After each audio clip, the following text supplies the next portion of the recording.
এয়া মেষ্টা টেঙা আৰু এয়া গাহৰি মাংস।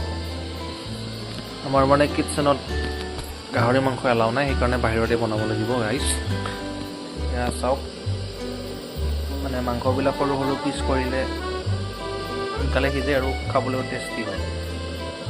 বিভিন্নজনৰ ভিন্ন ধৰণে ৰেচিপি কৰে বনায়। আজি মই এই মেষ্টা টেঙাৰে বনাম। এই মেষ্টা টেঙা কিনি আনিছোঁ। 3টা পিঁয়াজ সৰু সৰুকৈ কাটি লৈছোঁ আৰু এই কেইটামান জলকীয়া। মই অকণমান জ্বলা খাই ভাল পাওঁ আৰু মাংসত জ্বলা হ'লে টেষ্টটো আহে, সেইকাৰণে মই জ্বলা কেইটামান বেছিকৈ দিছোঁ আৰু পিঁয়াজ 3টাই দিছোঁ। আপোনালোকে দেখিবলৈ পাইছে মাংসখিনি ভালকৈ বইল হৈছে। এতিয়া আমি ঠাণ্ডা পানীৰে মাংসখিনি ধুই ল'ম। গাহৰি মাংসতে লাল, গতিকে বেছি তেল নিদিলোঁ, অকণমানে তেল দিছোঁ। এইখিনি মাংসৰ কাৰণে এইখিনি তেল।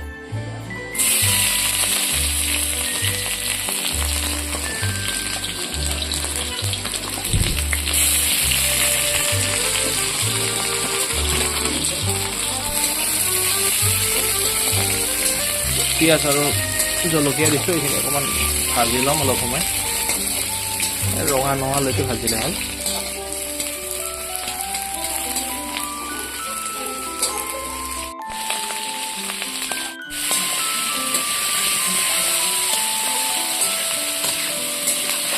এনেকৈ 4-5 মিনিট ভাজি ল'ম আৰু মাংসটো যিহেতু বইল কৰিছিলোঁ, মাংসটো অলমষ্ট সিজিছেই, অসুবিধা নাই।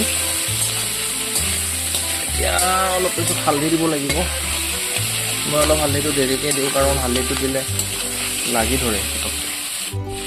এয়া হালধি দিলোঁ, আপোনালোকে প্ৰয়োজন অনুপাতে হালধি দিলোঁ। মেষ্টা টেঙাও আহি গ'ল আৰু মই কেইটামান মানে হাই প্ৰেছাৰ থকা মানুহটো কেইটামান নহৰু এনেকৈ বাকলি গুচাই লৈছোঁ ওপৰৰখিনি, কেইটামানে এই মাংসৰ লগতে দিম। এই মেষ্টা টেঙাটো হৈ গ'ল আৰু এয়া নহৰু আৰু আদা। মেষ্টা টেঙাৰ ৰঙাটো আনিছিলোঁ, ৰঙাটো দিলোঁ। মই আদা আৰু নহৰুখিনি একেলগে দি দিলোঁ আৰু আদা নহৰু দি ল'লোঁ। এই নহৰুকেইটা যে দেখাইছিলোঁ এইকেইটা দি দিলোঁ ইয়াতে।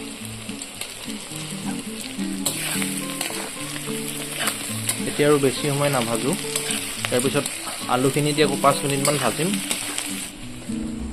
এতিয়া এইটো চাইজৰ আলুবিলাক কৰিছোঁ, এই কাটি লোৱা আলুকেইটা দি দিম।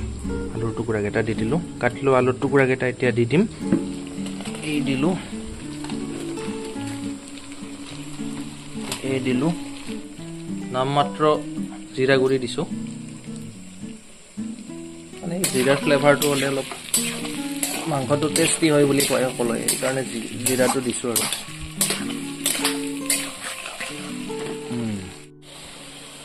এতিয়া চাই লওঁ মাংস আৰু আলুখিনি ধুনীয়াকৈ ফ্ৰাই হৈ গৈছে।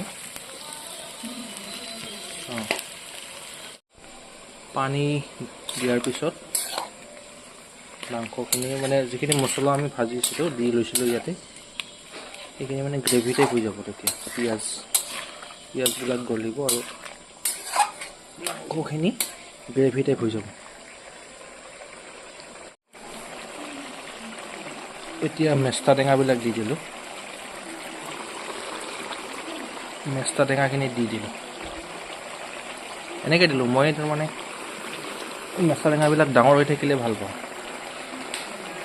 বহুতে কাটি দিয়ে।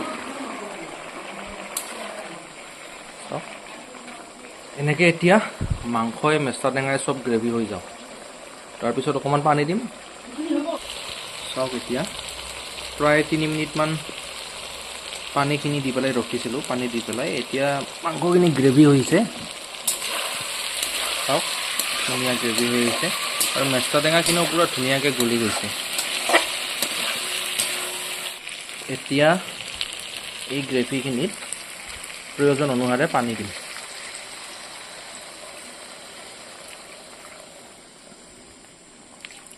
হৈ যাব।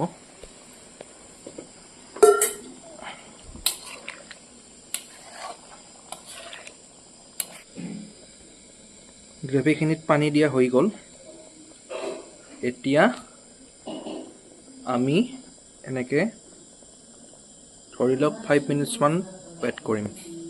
তাৰপিছত আমাৰ আজিৰ ৰেচিপি ৰেডি হৈ যাব। চাওক, যিমান পানী দিছিলোঁ তাৰে আধামানহে পানী ৰাখিছোঁ, বেছি জোলো কৰা নাই। এয়া আমাৰ ৰেচিপি ৰেডি।